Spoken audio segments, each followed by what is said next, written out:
বৃহস্পতিবার রাত 12টার পর রসুলের শিখানো একটি বাক্য দিয়ে দোয়া করুন, আপনার দোয়া 7 আসমান ভেদ করে আরশে আজিমে গিয়ে নক করবে।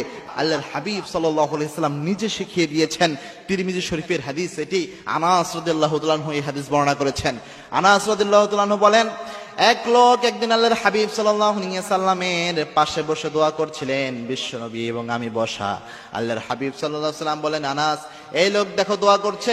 দোয়ার মধ্যে সেই লোক বলছিল, আল্লাহ আমাকে এটা দেন, আমার এই প্রয়োজন পূরণ করেন, আমাকে এই নিয়ামত দান করেন। এইভাবে ওই লোক দোয়া করছিল। আল্লাহর হাবিব সাল্লাল্লাহু আলাইহি সাল্লাম বলেন, আনাস, এই লোক যে দোয়া করছে, আল্লাহ রাব্বুল আলামিন এই দোয়া কখনো খালি হাতে ফেরত দেবে না। কারণ এই ব্যক্তি দোয়া করার সময় এই একটি বাক্যের দোয়া এই ব্যক্তি করেছে।